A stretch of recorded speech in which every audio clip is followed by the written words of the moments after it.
Hello, I'm Landis. Welcome to my studio. Hey, welcome to the channel. Today we're going to start the process of the fabrication of the finger picks, which has become kind of our main product as of late.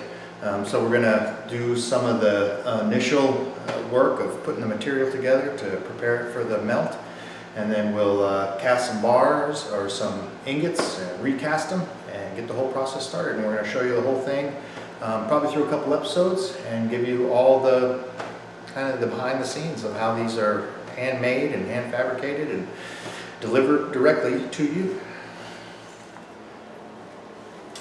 Start with cutting up a lot of the scrap that we have. The nice thing about working with precious metals and really any metals is the ability to just keep remelting and keep reusing the scrap. And I just got to chop it down to make sure it fits in the crucible.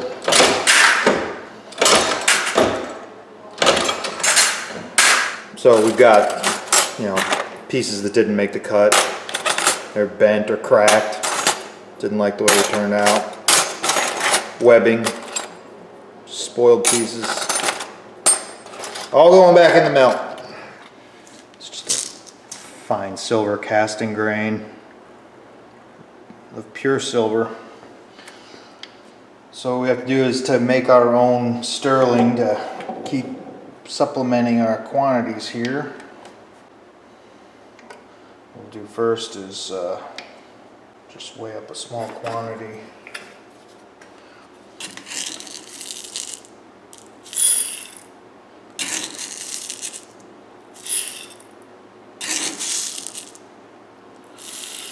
Not really concerned about the total. I've got 241.1 grams, so I'll do divided by 0.925. That gives me 260.648. Then I'll minus that 241.1. Means I need 19.55 grams of copper to make the 925. Zero that out again. 19.6, so that right there. So we'll put that in the cast and we'll melt it actually twice, so that we make sure that the mixture amalgamizes properly. We'll do that again. Some old reject calorie mint pieces.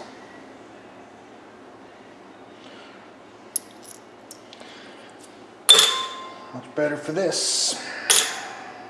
That'll do. Alrighty, now we'll go over there. We just have our coffee pot here.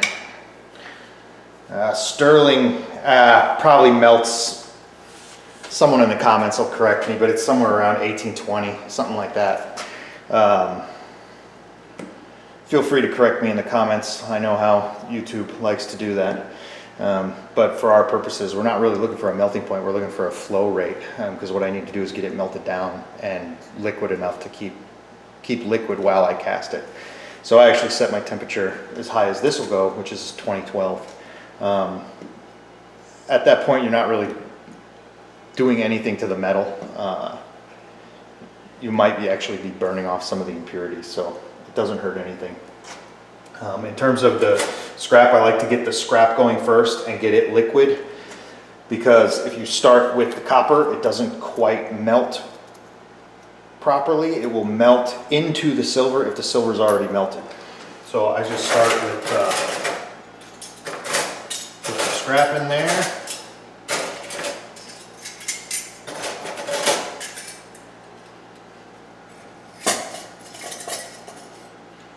Make sure it fits.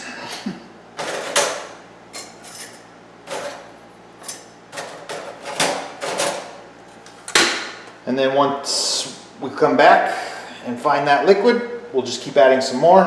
until we're ready to cast. Okay, so that first batch of scrap is already melted down. You can see that we're going to liquid there. It's hard to see into that orange, but you can probably see it bubbling. So we'll go ahead and add this silver and copper.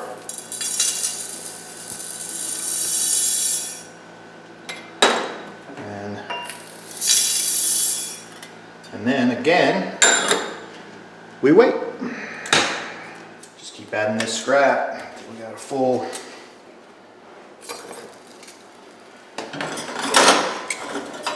Don't reach in and grab that.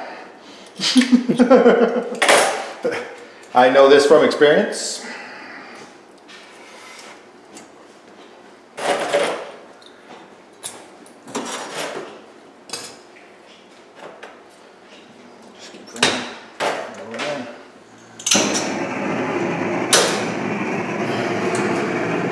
Since we made fresh sterling, I like to cast it a couple times, melt it and recast it a couple times to make sure it gets mixed real well. So for the sake of that, we're not going to worry about the shape of the bar. We're just going to cast it into this brick mold in a shape that'll fit back into the crucible so we can remelt it again.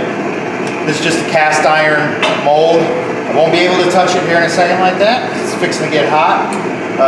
What I'm doing now is I'm actually sweating the cast iron, and what I mean by that is when I put heat on it like that, the condensation around it is going to come off and it'll appear wet for a second as it condensates, and then that's going to evaporate as it heats up, because there's a danger in casting liquid metal into cold metal, because that condensation can form quickly and actually explode.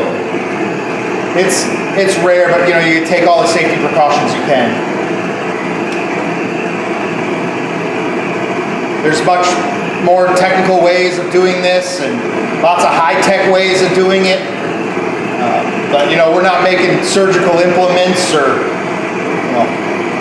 hip replacement parts or anything. It's all, you know, we can get away with a lot of low-tech stuff and still get the quality we need. At the end of the day, the quality control is, you know, the end product is what we're after, so. That'll be good on that. And then I coat the surface of it. In this case, I'm just using acetylene, and I'm putting a nice thick layer of carbon deposit on there, and it's going to keep the metal from sticking to the cast iron. Again, you can use, I mean, I've used Vaseline and tallow and mold release. There's all kinds of stuff, but I found that the carbon from acetone is one of the best things there is, because it comes right off too. It's really clean. We're plenty of temperature, plenty of liquid.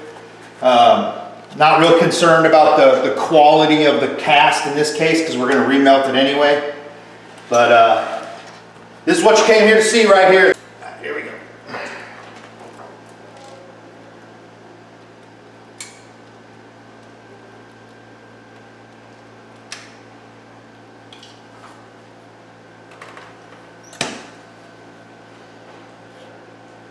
Give it just a second to cool, enough to turn solid. Knock it right out of there.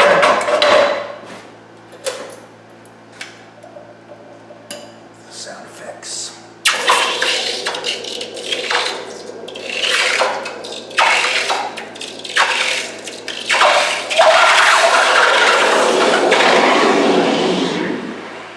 Oh yeah.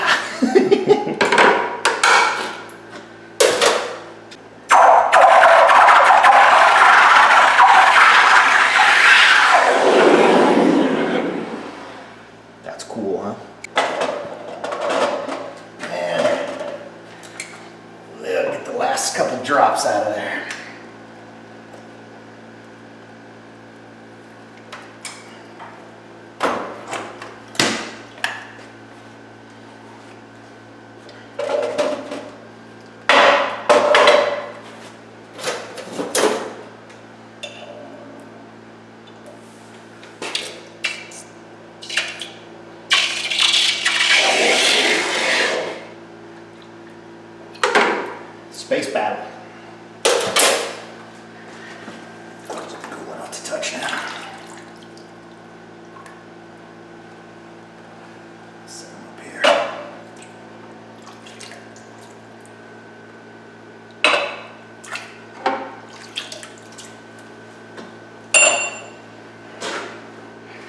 I won't even, I'm not even gonna bother like cleaning off the surface or anything like that. I'm not real worried about that. Again, in the next melt, we'll take the time to kind of clean some of the slag off the top and take some of the impurities that are, you know, you can see some of the impurities that could rise to the surface.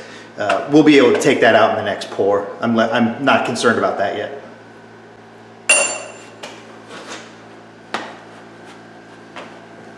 Cool.